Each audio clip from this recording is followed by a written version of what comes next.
Broadcasting from the business capital of the world, this is the Podcast Business News Network. Oh, I appreciate you joining us. I have a question for you. What's your excuse? What's your excuse? We all have excuses. We come up with them even to ourselves.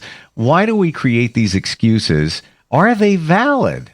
We're going to dig deep into that. She always gives us a lot of insight as an amazing psychotherapist. Works with everybody, whether it's adults, couples, children. We all have excuses. My excuse for a great show is to bring her in here. She is Susie Engel, and she's back on the program. How are you doing today? I'm fine, Steve. How are you? You know, what I just said there, now I'm processing it. I said, my excuse for bringing her on here is I love what you do and the insight you bring. Is it really an excuse? No. Thank you. It's a good reason. It's a reason. Okay. It's a good reason. Okay. Yeah, it's a good reason to have Susan Engel on. And also, I think someday the audience, like we need to have a mass audience, just an open time for longer than what our podcast is, and have people ask questions and just address the questions live. At the very least, you can always email us and check in instantfeedbacksteve@gmail.com. But yes, I agree. We'll put that on the planner. So wouldn't it be fun? what is anyway. Let's go basic. What is an excuse? Well, I thought it would be a great discussion for us to work through, because an excuse is, I believe, the difference between a good reason and a rationale. That's one thing, because you said, is it an excuse to have Susan Engel on my podcast? Or is it, and I said, no, it's not an excuse. It's a good reason, right? An excuse is, we've been talking about denial in some of our conversations. I think an excuse is like an out to not be honest with ourselves or not be honest with others. And I think it becomes very convoluted and it rubs me the wrong way. And maybe I also do it unconsciously, make excuses, but I'd rather, really hold myself accountable and just say I didn't get to it than make a reasoning or a rationale why. I don't know. Yes. It's complicated. It is. This is more than I ever thought, because we're talking about excuses, rationale, reasons, accountability. So instead of an excuse, if we looked at it from the standpoint of accountability, I set a commitment to work out. I'll give an example here, hypothetical, whatever. It's actually true. Set a commitment to work out. And let's say you're away. Oh, I said I was going to work out 4 times this week, but I was away. So that's my excuse for not working out. Well, is it really? Because at the hotel, they have a gym. You could work out. You set a commitment. You didn't do it. You're using an excuse. Well, I'm away. Is that even valid? Or is that, how would you reframe that with? So it's not an excuse. I mean, the bottom line is, it's kind of funny too, because New Year's resolutions. Sure. My mother, when people would ask, what's your New Year's, or this is my New Year's, my mother would say, why would you do that? Everybody breaks their New Year's resolutions at some point, So there's a difference between committing to myself, if I made a commitment to go to the gym however many times a week and I'm traveling, we can still go to the gym because hotels have gyms. So if I don't go, at least just say I didn't make it to the gym 4 times this week and I want to pay myself back. That's how I do things. I kind of pay myself back if I fall short of a goal or something. But I wouldn't say because I was traveling because no matter where you go, most gym memberships are nationwide. And not only that, every hotel has some sort of gym. Yeah. Okay. So here we go. And this common phrase, you have no excuse. Exactly. Yeah. Excuses really rub me the wrong way. They are apologetic. They are, I would say, not a good reflection. If I use excuses, it's not a great reflection of me. Well, And I don't like that. There was a movement. I want to reflect well. I don't know if you remember this. I don't know, maybe like 10, 15 years ago, you would see stickers everywhere. And I don't know if it was a brand or whatever it was, but it was no excuses. I think there was even jeans called no excuses jeans. And now I'm seeing that maybe that's the way we should roll here. No excuses, because it's almost a way to justify a fault, lessen the blame. Well, I didn't work out because I was away on vacation. So you want to blame yourself for not working out. So you're lessening the blame to yourself, but you really have no excuse because there are gyms everywhere. Now I'm trying to process this, Susie, with excuses. What did we last use as an excuse? What did we say to ourselves or say to others? And was it even valid? Or should we just take the word excuse and take it, crumple it, and throw it out? Right. So, let me just backtrack to what you just said, because it's not about blame or self-blame. It's not about finding fault or pointing the finger. It's not that's a whole nother couple of podcasts probably, because I don't think that it serves us well to assign blame or blame ourselves. I feel like it's just unproductive. But when it comes to excuses, people make excuses for other people in their lives. People will say, oh, he struggles with that. So, well, you know what? He struggles with that is a fact. But it's not an excuse not to figure out how to push through that struggle or how to not expect less of somebody. And I think when I make excuses for myself over the history of my life, I feel like that's what really rubs me the wrong way, because first, I don't think I'm respecting myself or expecting all that I can do or all that I can be, however actualized I am at any point in my life. And second, I don't want to have a lie in my mind's eye to sell myself short. I just don't think it's a reflection of healthy self-worth. And it always seems like I come back to that discussion. And I don't mean I have to grab a tissue. Well, how about we look at it? How about we break some of these down? Because now, this is what you do so perfectly. Present these things, and then we think about it and why we do what we do. So I'm thinking that if you give a reason, there's usually facts behind the reason. It's factual. Where an excuse is more of a deflection of responsibility or blame. You're trying to take that away.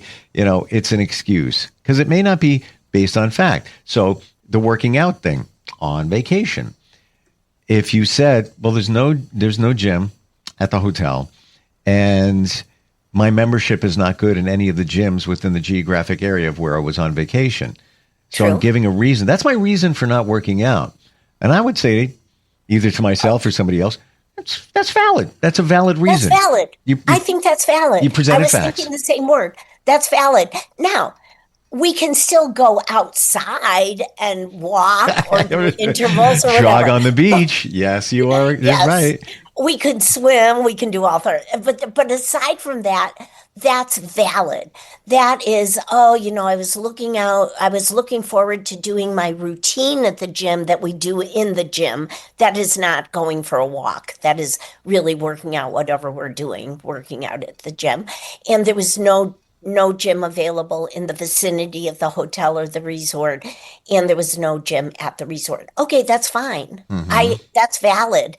I also think that when I'm working with clients, which is separate from our personal lives, of course, but when I'm working with clients and they're rationalizing things, I think it prevents them from going into these deep moments of going inward and just trying to understand them better, themselves better, I should say, right? And rationalizing keeps a barrier from that. And it keeps us at this surface level, which I find superficial. And it's not really allowing ourselves to look deeply into how can I grow around this? A rationalization is an excuse. A rationalization is saying, Yes. oh, So, okay, we've identified a lot here already in just a couple of minutes. So, rationale or rationalization is just a fancy word for an excuse. Would you say that's kind of accurate there? yes, I agree. do. And I think it happens in one part of our bodies. I think it happens in our left brain, where we're very adept at thinking a certain way to protect ourselves from just sitting with what might be uncomfortable. Maybe it's uncomfortable for me to say, I fell short of my goals this week or this year. And wow, a whole year has gone by, and I thought I was going to write 6 chapters of a book and do this and do that. Well, if I'm feeling shame about that, I'm going to make excuses. But if I say, I wonder how I can regroup around it, I really fell short of my own goals. That's not an excuse. That's just the truth. I fell short. I fell short. But what's going to happen next? Typically, I'm going to give you an excuse. Maybe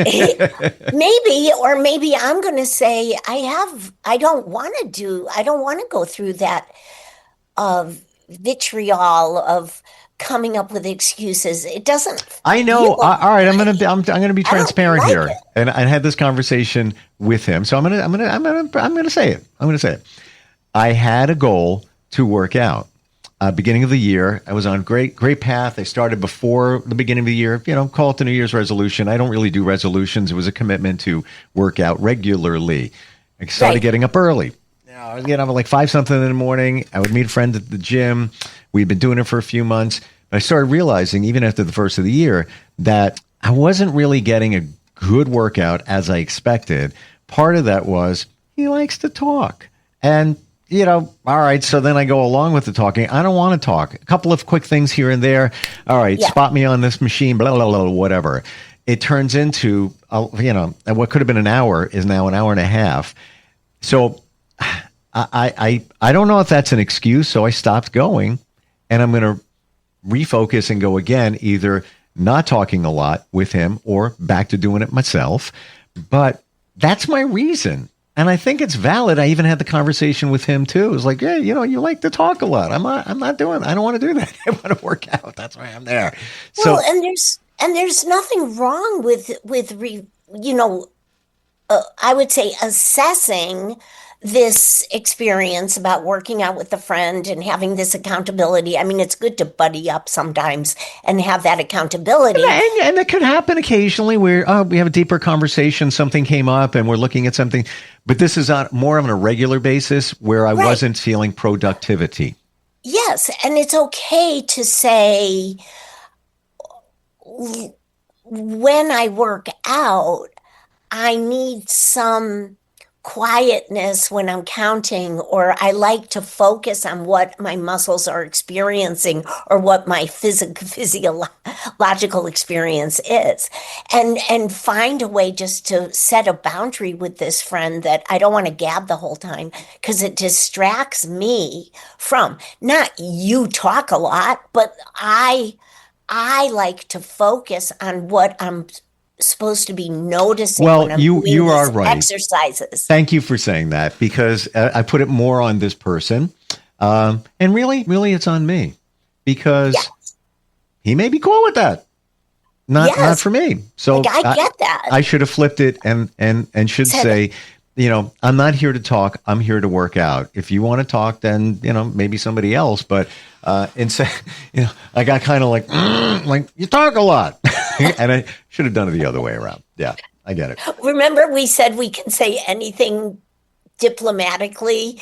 I forgot a Susie rule. I forgot a Susie rule. But it's also really taking my own accountability. When I'm exercising, I really get into noticing which muscle groups and if I'm tweaking or not tweaking or whatever that is. And then the person who I'm working out with might just click and say, I get it. Good thinking. And maybe I'll improve my workout by focusing on that as well. I know that will improve for both. For both of us. Yeah. Right. Yeah, so maybe I'll revisit it and maybe set the ground rules where, a little conversation here and there. But the conversation really, in my opinion, should be about the workout. All right. So what are we going to do the next? We're going to take care of abs next. How do you want to do it? Do you want to do machines? Do you want to do it on a mat? That's okay. That's part of what we're there for. Yeah. Keep the focus. But I think that there's something about the flavor of making excuses that turn into two things that are not healthy. I think one is, it is, and we talked about denial a couple of times ago, or walking on eggshells a couple of times, denial before that. But I think if we make excuses, we're not being honest with ourselves. And I think when somebody makes excuses to us, they are not being honest with us. And so it becomes a trust thing. And I'd rather not make excuses and just be straight up with people so that they get the flavor that I am trustworthy and I also know myself pretty well. I'm realizing here, I started saying this a couple of years ago, and I guess I got away from it. Pilot on the facts. Just live by the facts. The facts don't lie. Lots of people try to bend the facts, but the foundation is a fact. So if you're using an excuse, it's probably not fact-based. Correct.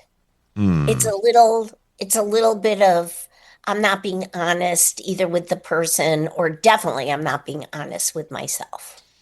And that does not sit well. It does not feel well. And if it gets comfortable, that's a huge problem. And this is the problem with people who do make excuses, because it becomes they're out to being responsible for themselves and up-leveling and growing within. Avoiding blame.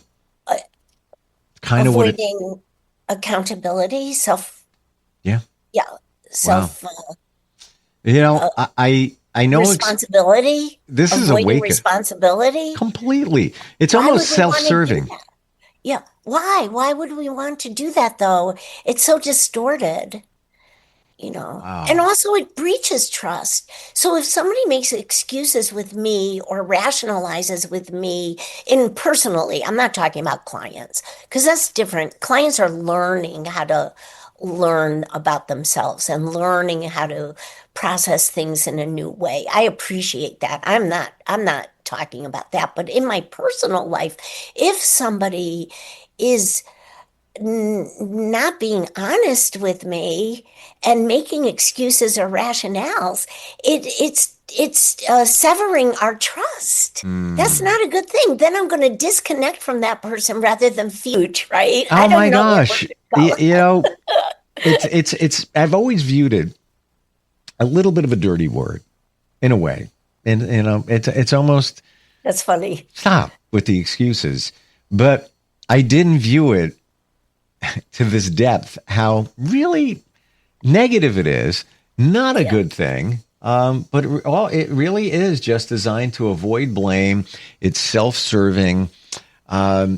It's usually not fact-based. And you can come up with an excuse for anything.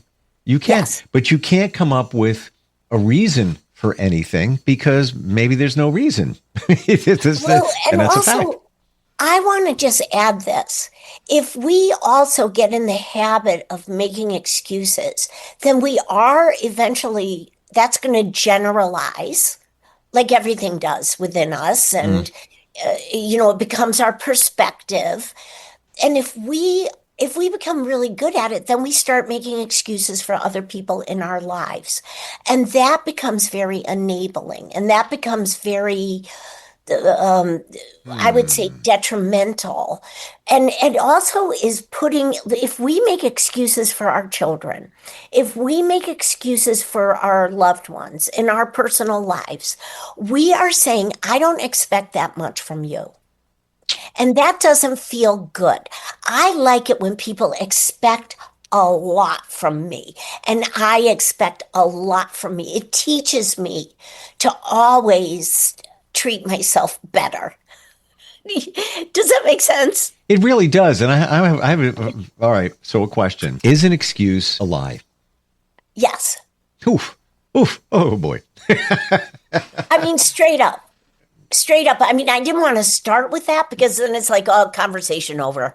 But I just think it is. I think either somebody is lying to themselves, like the denial conversations we've had, or they're just, and maybe they're not aware of it. I'm not saying everybody's like out to make up a lie, but I do think that excuses distort people's realities. See, what I'm doing here in my mind, and again, I've said this before, your superpower, you make us think. You like massage the mind.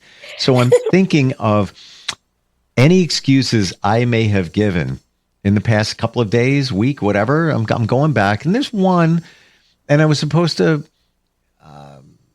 complete a task, a lesson online for someone that they provided, and there's a reason for it. Haven't done it. I put it off. I start to do it. Then I become deflected. I'm working on something else. And part of my excuse to myself, you really don't have time to do that. The reality is, true. Yeah. Shut up, Susie. The reality of that is, yeah, you do. You could find the time. It's been weeks. So what I'm using that. Well, I don't really, every time I started there, something comes up. If I really wanted to do it, I would have done it weeks ago. You're giving yourself the solution too, because what you're saying is, when I settled to do this, I also owe it to myself to not be interrupted. I mean, that's the solution. I'm interrupting myself, though, because all I need to do to get this task done, of which I said I was going to do, is set aside 30 minutes and just do it. Complete it. Yes. Like, hello, Steve, you don't have 30 minutes in the last 3 weeks. You're like, really? Seriously? Yes. If I really wanted to do it, I would. But the reason, factual, I really don't want to do it. Well, then what is that about, right? So I think that's going to be a whole nother podcast. Well, that's not even important. That here today at this moment, that's not important. That's to identify and figure that out. I already know the answer. What I want to do and what I need to do. Yes, and I already know what that self-discipline is, or whatever. That's a whole nother issue. And I already know the answer for me in this particular example. I already do. I'm not lying to myself, but I am lying to myself when I say. I just didn't have the time. I didn't have time. That's not true. That's not true. Right. Yeah. I'm lying. I'm a liar. You're a liar. I just didn't set aside the time, and I let myself get distracted or whatever. Well, this is really good. I distracted myself and got other things done because I don't want to do it. What a conversation. What an eye opener. And it seems somewhat simple, but there's a lot there between the excuse, the rationale, the reason, the accountability, part of what you offer. Wow. I'm actually going to share this with others. And I'm going to actually challenge myself. I will never give an excuse again. There are no excuses. And back to that campaign, whatever the heck it was, no excuses. It was right. It was real. Yeah. I didn't see it. I don't remember what that was. I don't either, but I would see, it's a black background with white text and it would say I no remember. excuses. Yeah, but I don't know what it was for, but you know what? It made sense. Yeah. How do we find you? What's the best way? What's your website? My website, it's my name, Susan Engel -lcsw.com. Yeah, and you can work with anybody, anywhere, virtually. And And all of our podcasts are listed up there, linked up there on my website now too. Oh, thank you for the It's reminder. very good for people to go on there and they can listen to other conversations you and I have had. Yeah, it's like while you're jogging or doing whatever you're doing, you're in therapy in a light way. But I think that's what therapy is just broaden our minds, broaden our perspectives. I never thought of it that way. That's really great. I mean, who wouldn't want to think broadly? Yeah, exactly. Well, we are out of time. That's not an excuse. That's a reason that we have to end because we're out of time. That's not an excuse. Always love talking with you. Thanks, Steve. As always, what an eye opener. Thank you. No, thank you very much. Oh, well, thank you. I'm so glad. All right. We'll talk soon. Okay. Yes. Thank you, Steve. Broadcasting from the business capital of the world, this is the Podcast Business News Network. So you see, son, good manners are very, very important. Someday, many years from now, when you're a grown-up, you'll be a man. And when you are, you should be a gentleman. Do you want me to go through it one more time? Yes. Yes, please. Yes, please. Exactly. Always say please, thank you, you're welcome, and excuse me. Sit up straight, hold doors open for ladies. If a door's shut, then knock first. Don't burp, don't swear, don't speak with your mouth full, don't reach across people's plates, keep your elbows off the table. What table? And don't interrupt. While we're at it, don't stare, don't use foul language, don't call people names, but do remember people's names. Always share your toys, play nice, and cover your mouth when you cough or sneeze. On the bus, give up your seat to anyone who has trouble standing. Bottom line, treat others the way you'd like to be treated. Got it? Got it. And stop picking your nose. Most parenting is hard to do in just 2 minutes. But spending just 2 minutes twice a day making sure they brush their teeth is easier and could help save them from a lifetime of tooth pain. For fun 2-minute videos to watch while brushing, visit 2min2x.org. That's 2min2x.org. A message from the Partnership for Healthy Mouths, Healthy Lives, and the Ad Council.